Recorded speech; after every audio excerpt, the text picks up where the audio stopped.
This is the 14th Dalai Lama. He was born as Tenzin Gyatso in 1935 to a farming family in eastern Tibet. And today he's probably the most recognizable Buddhist figure on the planet. And now he's approaching a big milestone, his 90th birthday on July 6th, 2025. It's a big deal because he's indicated that on or around his birthday he will announce a succession plan for who will be the next Dalai Lama. So how will that decision even be made? We've already made a whole video explaining what the Dalai Lama actually is, what the title means, and how each one is chosen, so I'll drop a link to that if you want to check it out. But the short version is, the title of Dalai Lama has been around since 1578, and it plays a really important role in Tibetan Buddhism. Tibetans believe that each Dalai Lama is an emanation of the Bodhisattva Chenrezig, who you might know by his Sanskrit name Avalokiteshvara. He's considered the Bodhisattva of compassion and the spiritual protector of the Tibetan people. For most of the history of the Dalai Lamas, they were both the political and religious leader of the Tibetan people, and ruled from the Potala Palace in Lhasa. The office of Dalai Lama is passed through a reincarnation lineage, so after a Dalai Lama dies, a search is conducted for a child that might be the next Dalai Lama. The search process is pretty complicated. It involves consulting oracles, sacred lakes, performing tests on the child, and so on. But the institution of the Dalai Lama has reached a critical crossroad.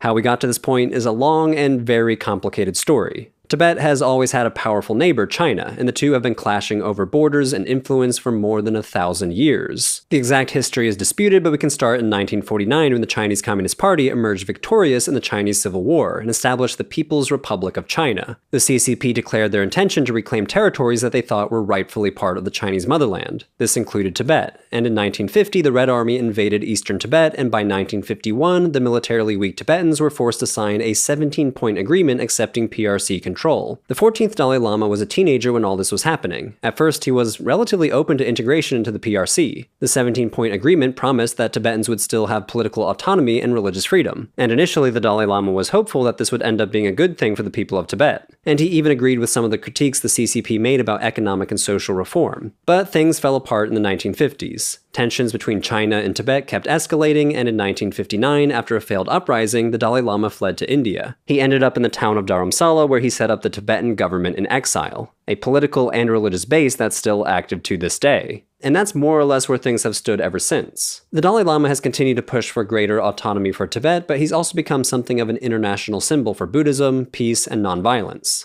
But the Chinese government sees him as a splittist, someone who wants to split the Tibetans from the People's Republic of China. Because of this, he's a politically sensitive figure. He's not allowed to visit his homeland, and even owning a photograph of the Dalai Lama is not allowed for Tibetans. The CCP has also tried to assimilate Tibetans into broader Chinese culture. This includes policies like offering financial incentives for Han Chinese to move into Tibetan regions, promoting Chinese language instruction in schools, and sending Tibetan children to boarding schools away from their families. But perhaps the move getting the most international attention has been the Chinese government's attempt to control the process of finding reincarnated lamas. China's claim to have a say in the selection of Tibetan lamas is not new. It goes all the way back to 1793, when the Qing dynasty introduced something called the Golden Urn, a kind of lottery system used to select high-ranking reincarnations. At the time, the Qing dynasty held what's called suzerainty over Tibet. Now, historians debate what that looked like in practice, but basically suzerainty means a situation where a powerful state controls the foreign policy and relations of a less powerful state, but still allows the less powerful state internal autonomy. The Qing court was concerned about dysfunction in the selection process for the Dalai Lama, and so they instituted the Golden Urn as a way to reduce corruption. The names of 5 candidates would be written down on slips of paper and placed into the Golden Urn. Then one name would be drawn at random, and whoever was picked became the officially sanctioned incarnation. The Golden Urn system was used off and on until the Qing dynasty fell in 1912, and Tibet declared its independence.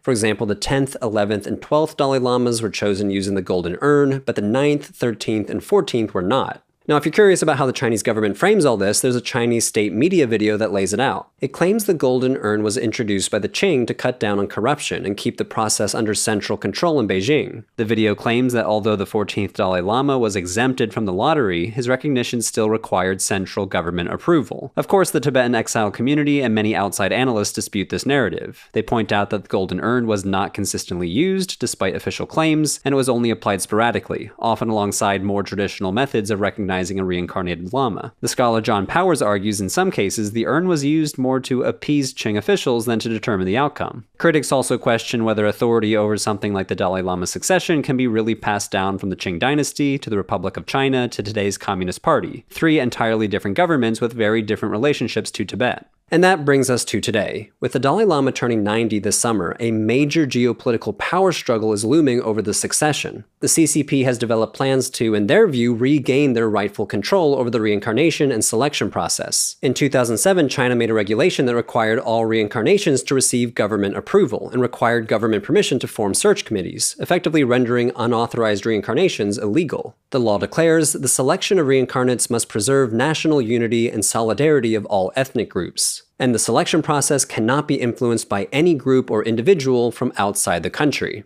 The CCP knows that this is not just about religion. They consider the Dalai Lama to be a rallying point for Tibetan independence and for international support for Tibetan independence, which the CCP considers a threat to Chinese sovereignty. Protests and riots have broken out at multiple points in Tibetan areas. These protests often flare up in March, a month that marks the anniversary of the 1959 uprising when the Dalai Lama fled into exile. Major protests broke out in March of 1989 and again in March of 2008. The 2008 protests were especially high profile because they coincided with the Beijing Olympics. Tibetans hoped that the global spotlight might help draw attention to their cause. In both cases, Tibetans were protesting economic discrimination, restrictions on religious freedom, and government policies that were encouraging Han Chinese migration into Tibetan areas. So what would it actually look like if the CCP chooses the next Dalai Lama? Well, we actually have a pretty good idea. The case of the Panchen Lama, who's traditionally considered the second highest ranking Lama in Tibetan Buddhism. In 1989, the 10th Panchen Lama passed away. Then in 1995, the Tibetan government in exile announced that they had identified his reincarnation, a young boy named Gedon Chokyi.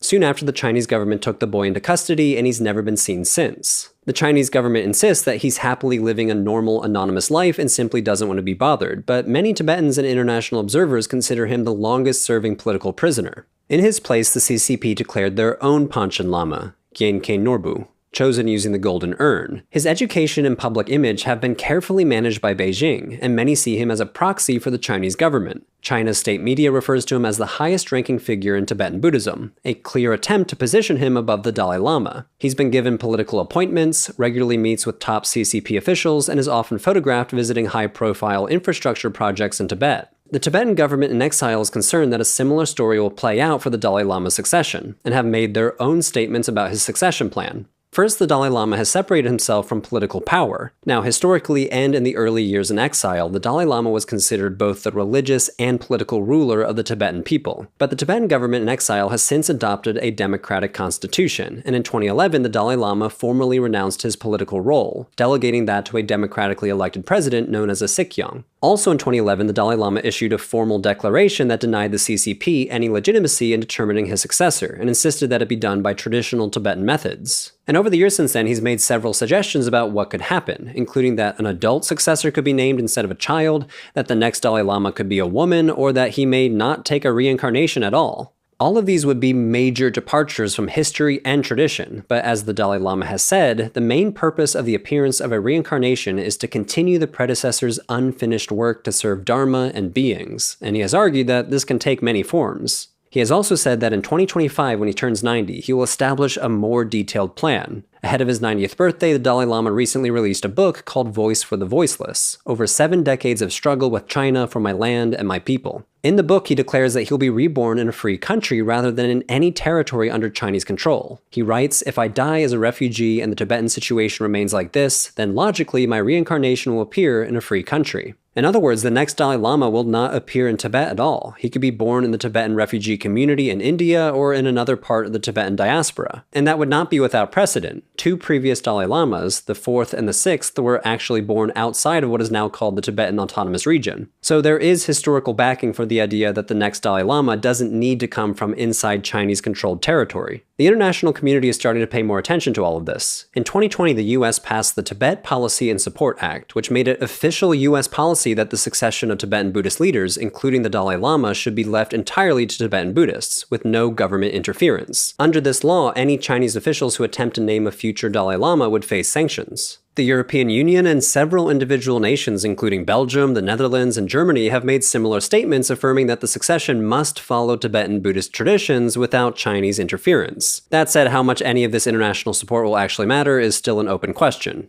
Even countries that have official policies supporting Tibetan rights are constantly weighing those values against their economic ties with China. And as China's global influence continues to grow, many governments may hesitate to take any bold steps that could damage that relationship. In the US, as of writing this video in June 2025, there's a lot of uncertainty around US-China relations under the new Trump administration. The CCP has also started to pressure other countries such as Mongolia, which has the world's largest population of Tibetan Buddhists outside of Tibet. In 2016, Chinese officials attempted to interfere with the Dalai Lama's recognition of the 10th Jetsun Dampa, Mongolia's spiritual leader. The Chinese government canceled a $4.2 billion loan to Mongolia when authorities allowed the Dalai Lama to visit. Other countries such as Nepal, Sri Lanka, and South Africa have also all been pressured to avoid allowing visits by the Dalai Lama. Even Buddhist leaders from other countries have been pressured to recognize the CCP's chosen candidate rather than to follow the Dalai Lama's lead. So, as the current Dalai Lama approaches his 90th birthday, questions remain about what he will announce. Analysts widely expect two rival Dalai Lamas to emerge, one backed by the Chinese government and one recognized by the Tibetan government in exile. But what that would actually look like on the ground for Tibetan Buddhists is still to be seen. The scholar of Buddhism John Powers doubts that a party-appointed Dalai Lama will hold much influence. He points to the case of the current Panchen Lama, installed by the Chinese government, whom many Tibetans regard not as a true religious leader but a state official with little spiritual authority. Powers argues that a future Dalai Lama raised in exile would receive training from respected Tibetan monastics and likely become an internationally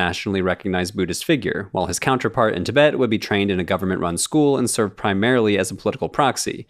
But of course, it's hard to say exactly how all of this will play out. Religion and geopolitics are anything but predictable. The succession process itself could introduce years, and possibly decades, of instability. Under traditional procedures, the search for a new Dalai Lama begins only after the current one dies. Once identified, the reincarnation is still a child and will require years, if not decades, of training before assuming any leadership role. That's a long window in which the CCP may seek to consolidate control, and in which the Tibetan exile community, already under strain, could face a crisis of continuity. The Dalai Lama has hinted he may try to preempt this vacuum by naming his successor before his death, possibly even selecting an adult from among the Tibetan diaspora. But Beijing is prepared with its own plans. Meanwhile, the US government has cut funding to organizations such as Radio Free Asia and Voice of America Tibet, which have been major sources of reporting on Tibetan affairs for Tibetan audiences outside of China. Several of the sources cited in this video come from RFA or VOA reporting, and their defunding may affect future coverage of Tibetan issues. Global reporting often is slanted when it comes to Tibet. That's why I use today's sponsor, Ground News, a website and app that lets you compare how different news outlets report the same story across the political spectrum and around the world. Ground News aggregates thousands of articles